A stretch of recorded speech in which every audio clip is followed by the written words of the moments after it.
creo que es relevante ir señalando a todos estos personajes como Kenia López Rabadán, que de plano sí se voló la barda, y me decías, Toño, ese es un llamado a la sedición, es un llamado sedicioso el de Kenia López Rabadán, que además no es la única, ¿no? Hay que decirlo con todas sus letras, mi querido Toño.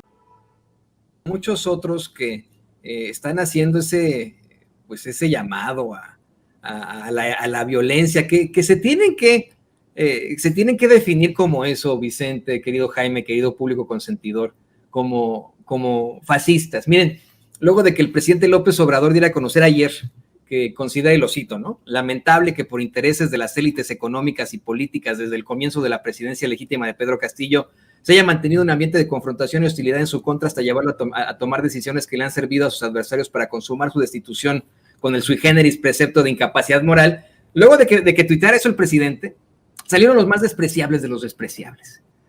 Salieron a hacer un llamado de golpe de Estado en México.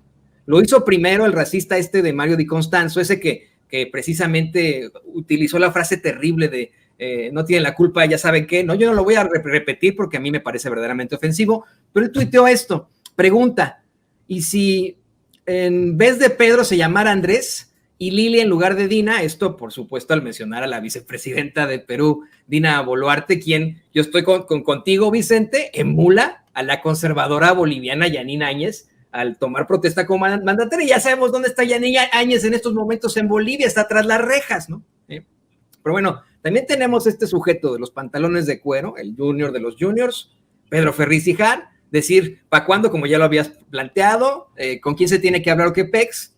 Tú viste también, lo viste también, tu querido Vicente Jaime, a Marco Levario Turcot, que hasta sacó un mensaje golpista videograbado haciendo un llamado absoluto a la sedición.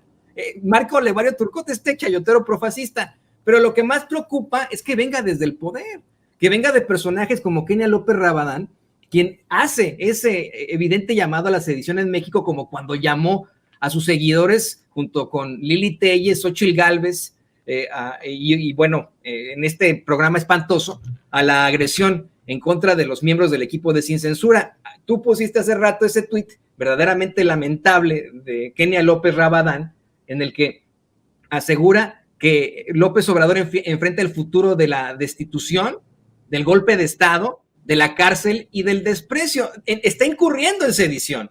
Según el artículo 130 del Código Penal Federal, se aplicará la pena de 6 meses a 8 años de prisión y multa de hasta 10,000 pesos a los que en forma tumultuaria, sin uso de armas, resistan o ataquen a la autoridad para impedir el libre ejercicio de sus funciones con alguna de las finalidades a que se refiere el artículo 132, a quienes dirijan, organicen, inciten, compelan o patrocinen económicamente a otros para cometer el delito de sedición, se les aplicará la pena de 5 a 15 años de prisión y multa de hasta 20,000 pesos, que esta ya no alcanza el proceso en libertad, ¿no? Bueno, pues la fracción tercera de ese artículo 132 plantea que una de las finalidades de la sedición es separar o impedir el desempeño de su cargo a alguno de los altos funcionarios de la Federación, el presidente de la República, ¿no? Y yo quiero decirlo con todas sus letras, Vicente, Jaime, público consentidor de Sin Censura.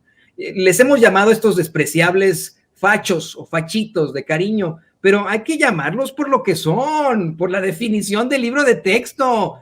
Son fascistas, son los que defienden una autocracia centralizada como la del PRI durante tantos años, como la de Calderón, al verdaderamente militarizar a México, al dominar las instituciones con una serie de reformas que nadie impugnó en las cámaras. Ellos son los fascistas mexicanos que sí se han expresado una y otra vez en su creencia, como dice la definición, ¿no?, de una jerarquía social natural. Lo hicieron en la marcha de cretinazos y fascistas. Ahí está la señora que nos llamó patarrajada.